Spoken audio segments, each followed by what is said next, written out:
3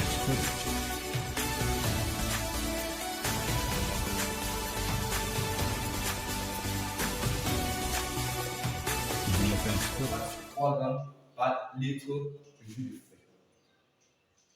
Maintenant, avant d'acheter ce consommateur, vous devez vous rassurer de la qualité de sa conservation.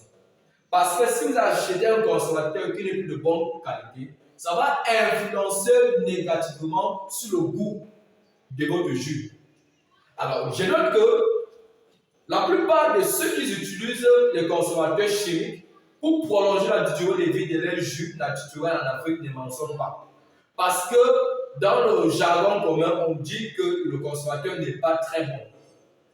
Maintenant, il est difficile de conserver ce jus pendant longtemps sans toutefois utiliser le consommateur. Principalement dans les bouteilles en plastique. Mais c'est très possible de le faire dans les bouteilles en verre sans toutefois l'utilisation de consommateur. D'ailleurs, nous arrivons à EasyTraining à fabriquer des jus naturels qui sont commercialisés sur le marché, dans les supermarchés, dans les bouteilles en verre, comme vous pouvez le voir dans la vidéo, sans toutefois utiliser des conservateurs.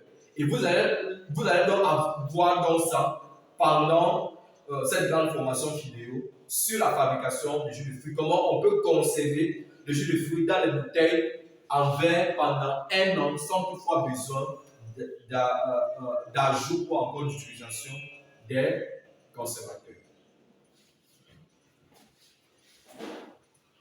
Après donc les conservateurs, nous allons voir donc le 3e additif autorisé important dans la fabrication du jus de fruits, qui est les antioxydants.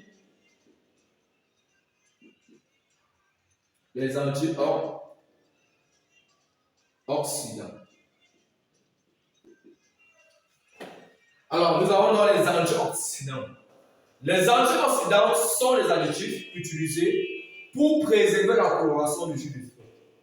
Vous avez constaté, si vous êtes producteur, que, surtout quand vous êtes débutant, c'est que un jus peut changer sa couleur sans toutefois se fermenter.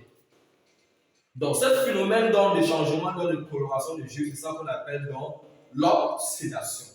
Pour donc empêcher le changement de la couleur du jus de fruits, les producteurs de jus de fruits utilisent donc les antioxydants. Comme antioxydant utilisé le plus, on a la vitamine C. Dans la vitamine C, encore appelée acide ascorbique.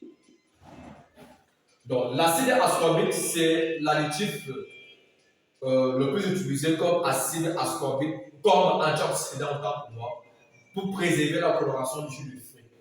Et comme autre antioxydant, nous avons par exemple la vitamine E et la vitamine A, l'acide malique notamment. Donc, nous, la dose maximale recommandée pour la fabrication du jus de fruits naturel d'utilisation d'antioxydants, c'est 3 grammes par litre de jus de fruits. Donc, la norme donne plutôt la dose maximale BPF, donc bonne partie de fabrication, c'est-à-dire il donne donc le pouvoir au producteur de déterminer la quantité parce que ça n'influence pas largement sur la santé du consommateur, surtout sur le plan négatif. Et nous rappelons que l'acide ascorbique se trouve aussi naturellement en grande quantité dans le jus de citron. Donc, lorsque vous utilisez dans le jus de citron, comme par